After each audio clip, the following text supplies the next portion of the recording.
If you are looking for a new graphics card to play at 1440p resolution, this is going to be the perfect guide for you. I will rank every graphics card that is 1440p capable throughout this video with a tier list. And I'm going through the best and the worst graphics cards in my opinion for 1440p resolution with an explanation for each one of them, of course, and you will have my favorite 1440p graphics cards down below in the video description. With that being said, let's start. So before ranking them, what makes a graphics card 1440p capable? Well, it has to have 12 gigs of VRAM, even though there are some exceptions and I will get to that in a second. And then it has to average 60 plus FPS on average on the TechSpot test, which is a test in different AAA titles, very high demanding games actually, on high to ultra settings. So if the score is above 60 FPS and you have 12 gigs of VRAM or more, then it is considered a 1440p capable graphics card.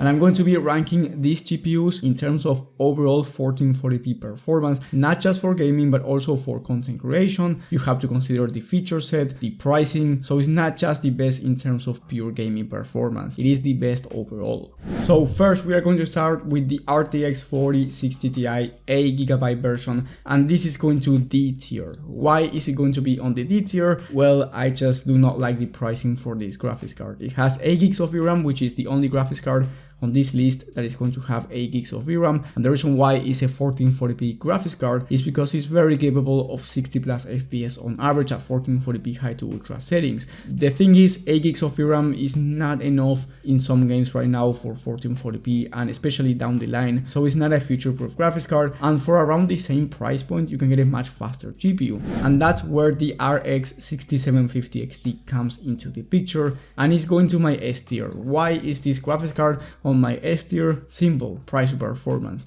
It is the best value graphics card in my opinion right now. It is going for around $330, and if we take a look at the TechSpot benchmarks, the 6750 XT is very similar to a 4060 Ti 16GB version, so it's going to allow you to play at higher FPS than the 4060 Ti 8GB version, and it comes with 12GB, so you get more VRAM, faster performance, and a much lower price. So the 6750 XT in my opinion, S tier by far, especially if you have around $300 to spend on a GPU. With the next one we have the 4060 Ti 16GB version, which as I said before has about the same level of performance as the 6750 XT, but it's around $100 more expensive, and for that reason it is going to be on my C tier. It's not as bad as the 8GB version because you get 16 gigs, which is going to be nice for 1440p right now and 1440p in the future for gaming, but it's also a nice recommendation for content creators or if you want to do productivity work and you must have Nvidia. Then the 4060 Ti 16GB version might not be the worst graphics card out there, but if you're looking for the best price to performance for gaming, then it's just not ideal, and that's why it's on my C tier. It's not the worst, it's not the best, it is just there basically. Then we have the 7600 XT, which is also going to my C tier, slightly better than the 4060 Ti 16GB version in terms of value. The reason why it's on my C tier is because the 6750 XT is around $10 more and it's faster, so in my opinion it's a much better graphics card in terms of price to performance.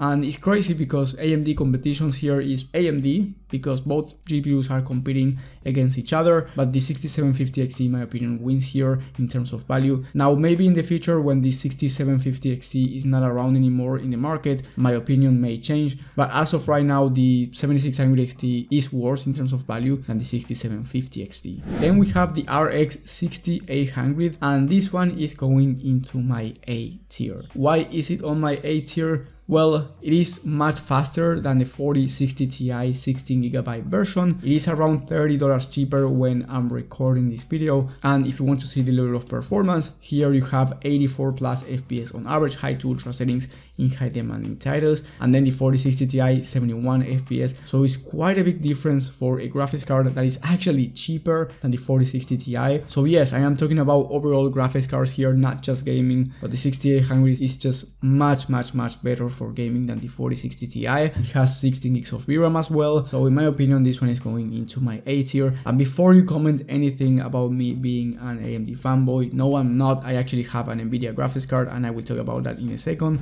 But the next graphics card on this list is going to be the 7700 XT, which is basically a 6800, just a bit newer with less VRAM, slightly slower for gaming and slightly more expensive than the 6800. That's why it's going into my V tier. The 6800, while it's in the market, is a better option than the 7700 XT, especially if both are about the same price point. But you can change these two if you want, depending on the price of the market. If you see that the 7700 XT is cheaper than the 6800, then just pick the 7700 XT. But if you see that the 6800 XT is cheaper, then go with the 6800. Then we have the RTX 4070, and I have mixed feelings about this graphics card, because for some people it's the ideal GPU, but for others it's not. It really comes down to your situation. But I do like the 4070. It's around 540 bucks and is going into my V tier, slightly better than the 7700 XT in terms of value, in my opinion, because you get the Nvidia feature set, which is just better than AMD's. And then in terms of performance, you can expect around 90 plus FPS on average, so faster performance than the 6800 with better features, but you pay a premium for it. And the competition here is the 7800 XT, which in my opinion is better in terms of price to performance, and it is going into my A tier after the 6800 in terms of value, because it's faster for gaming than the 4070. It has more VRAM, which is nice, because in the future at 1440p resolution the 7800 XT is probably going to age better, and it's just slightly faster in terms of gaming right now. So in my opinion it's better than the 4070. Unless you are a creator or you must have Nvidia, I think the 7800 XT is going to be the better option. And then if you jump up a tier,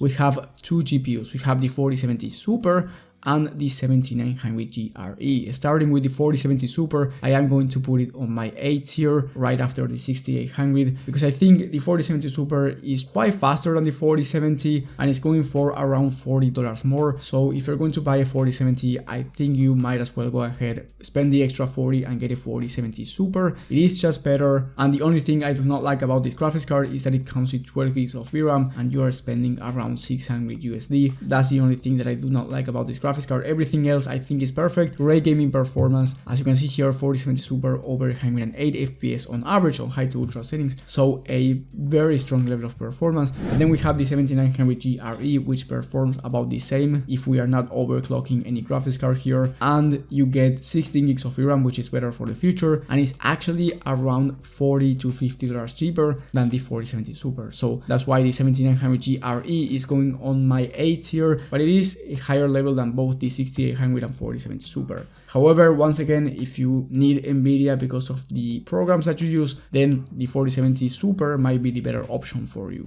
Then we have the RTX 4070 Ti, and this is the GPU that I have for my system. I actually made an entire video talking about it with benchmarks, and I love my system. I love the 4070 Ti in terms of performance, but I just think that it's not worth buying right now brand new because of the price. It is going for around $700, which is the same price as the 7900 XT, and it has 12 gigs of VRAM. So I do not like the idea of spending 700 USD and getting 12 gigs of VRAM, especially since for $100 more you can get a 4070 Ti Super, which is a much better option, and I will get to that in a second. Brand new, I wouldn't buy the 4070 Ti. I'm going to put it on my D tier, but I do think it's an amazing graphics card. I just believe that the pricing is not there, and if you are already going to spend $700 on a graphics card, either go with the 7900 XT and get the better performance, or get a 4070 Ti Super for a bit more and get the better graphics card overall, which is why I will put the 7900 XT on my A tier right after the 7900 GRE. I think it's a great graphics card,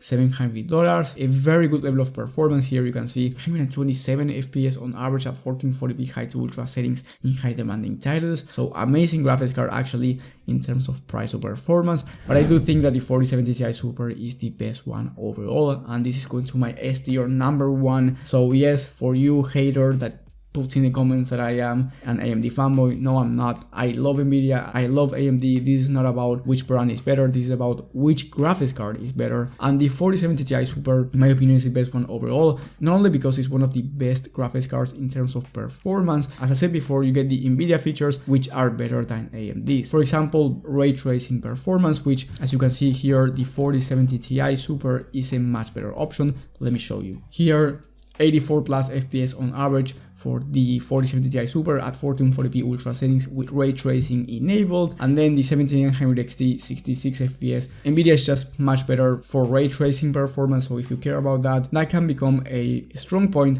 And then you get the DLSS, which is the better upscaler, much better than FSR in terms of image quality. So if you want to play at 4K resolution and use DLSS, this is going to be a better option as well. Then you get a better level of content creation and productivity, work performance, and also AI programming. So the 4070 Ti Super is just the best one overall, in my opinion, in terms of value. Yes, it's quite expensive, so if you want a good graphics card for lower prices here, I will get anything from the B tier or above. But as I said before, in the description, you will have my favorite picks for different budgets and different resolutions. In case you got lost throughout this video by looking at all of this data, don't worry about it. And these graphics cards right here are either 1080p graphics cards or 4K ones. But of course, if you want to play games like Minecraft, Valorant, and these games, you can get away with a much lower end graphics card. It really depends on the game that you play. So if you need personal PC help and you want me to take a look at your specific situation, you will have my personal PC help in the top link in the description. Thank you guys for watching, thank you for the support, and I will